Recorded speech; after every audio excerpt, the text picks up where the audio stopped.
അതിൽ ഞാൻ പറയട്ടെ, NSS SNDP ഒക്കെ യോജിക്കുന്നതിൽ ഒരു തെറ്റുമില്ല. അവരൊക്കെ യോജിച്ച് പോകണമെന്ന് തന്നെയാണ് എൻ്റെ എന്നത്തെ അഭിപ്രായം.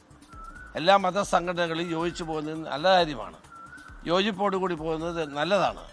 അവരെന്നും വഴക്കടിക്കണമെന്നുള്ള നിർബന്ധമൊന്നും നമ്മൾ കാണിക്കേണ്ട കാര്യം എന്താ? അവർ യോജിച്ച് പോവുകയാണെങ്കിൽ നല്ലതാണ്, അവർ യോജിച്ച് പോട്ടെ. എല്ലാ മതവിഭാഗങ്ങളും യോജിച്ച് പോകുന്നതാണ് എപ്പോഴും നല്ലത്. മതവിഭാഗങ്ങളിലോ അല്ലെങ്കിൽ സംഘടനകൾ തമ്മിലോ തർക്കം ഉണ്ടാക്കുകയും വഴക്കുണ്ടാക്കുകയും ചെയ്യേണ്ട ആവശ്യമൊന്നുമില്ലല്ലോ. അല്ല, ഞാനൊരു കാര്യം പറയാം.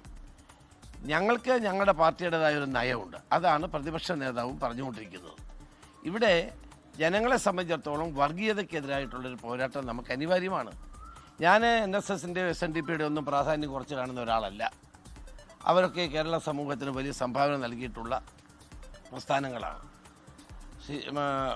ശ്രീനാരായണ ഗുരുദേവൻ്റെ പാരമ്പര്യത്തോടെ SNDPയും ശ്രീ സമുദായ ആചാര്യ മന്നത്ത് പത്മനാഭൻ്റെ പാരമ്പര്യത്തോടെ NSSും ഒക്കെ കേരള സമൂഹത്തിൽ വിദ്യാഭ്യാസ രംഗത്തും സാംസ്കാരിക രംഗത്തും സാമൂഹ്യ ജീവിതത്തിലും ആരോഗ്യ മേഖലയിലുമൊക്കെ വലിയ സംഭാവന നൽകിയിട്ടുള്ള പ്രസ്ഥാനങ്ങളാണ്. അവരൊന്നിക്കുന്നതിനകത്ത് നമുക്ക് എന്താ പ്രശ്നം? അല്ല, അവർ യോജിക്കുന്ന നല്ലതല്ലേ? അതല്ലേ ഞാൻ പറഞ്ഞത്. ഞാൻ പറയട്ടെ, അവർ യോജിക്കുന്നതിൽ ഒരു തെറ്റുമില്ലെന്നാ ഞാൻ പറഞ്ഞേ. അല്ല, അത് അവരോട് ചോദിക്കണം. അതിനെ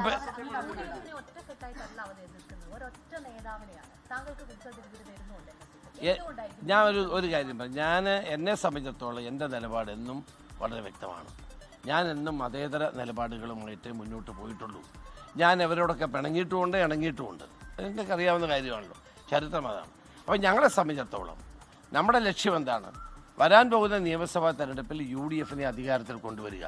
കഴിഞ്ഞ 10 വർഷമായി ജനങ്ങൾ അനുഭവിക്കുന്ന ഭീതി, ദുരന്തം, അതിൽ നിന്നെല്ലാം കേരളത്തെ മോചിപ്പിക്കുക. ഇന്ന് വർഗീയമായ ചേരിതിരിവുണ്ടാക്കാൻ CPM നടത്തുന്ന, മുഖ്യമന്ത്രി നടത്തുന്ന ശ്രമത്തെ ജനങ്ങൾ തിരിച്ചറിയും. കഴിഞ്ഞ നിയമസഭാ ഉപതെരഞ്ഞെടുപ്പുകളിൽ, പാർലമെൻറ്റ് തെരഞ്ഞെടുപ്പിൽ, പഞ്ചായത്ത് തെരഞ്ഞെടുപ്പിൽ അതൊക്കെ ജനങ്ങൾ തിരിച്ചറിഞ്ഞു. അത് തിരിച്ചറിഞ്ഞുകൊണ്ടുള്ള നടപടിയുമായിട്ട് തന്നെ ജനങ്ങൾ മുന്നോട്ട് പോകും എന്ന ഉറപ്പ് ഞങ്ങൾക്കുണ്ട്. അല്ല, ഞാൻ അങ്ങനെ അതൊന്നും പറയുന്നില്ല. അതൊന്നും ഞാൻ പറയേണ്ട കാര്യവുമില്ല. ഞാൻ ഒരു കാര്യം പറയാം.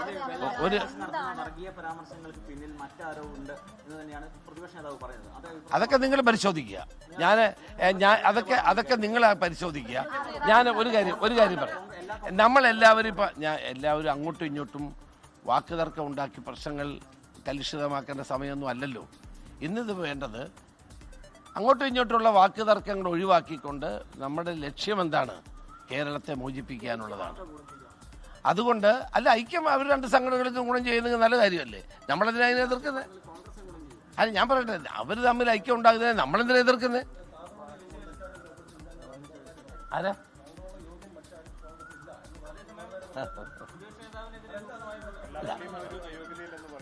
അത് ആരെങ്കിലും എന്നെപ്പറ്റി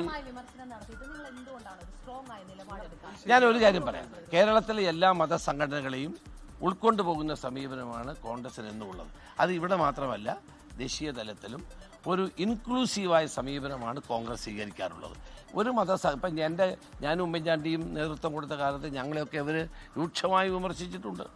എത്രയോ കാലഘട്ടം എന്നോട് 9 വർഷം NSS അകന്നു നിന്നിട്ടുണ്ട്, SNDP അകന്നു നിന്നിട്ടുണ്ട്.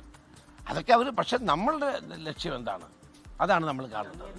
അപ്പോൾ അത് ഒരു കാര്യം കൂടി.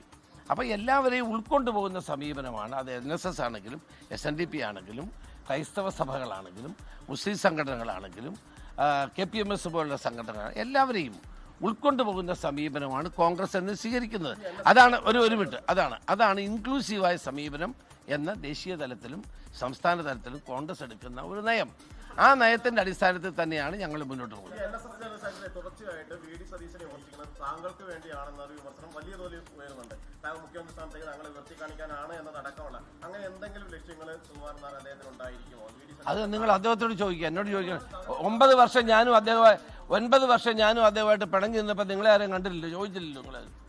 ലോകത്തെവിടെയായാലും ഏത് സമയത്തും 24 വാർത്തകളും ഓഗ്മെന്റഡ് റിയാലിറ്റി പാക്കേജുകളും എക്സ്പ്ലെയിനറുകളും വിശദമായി കാണാൻ ഞങ്ങളുടെ YouTube ചാനൽ നിങ്ങൾക്ക് സബ്സ്ക്രൈബ് ചെയ്യാം.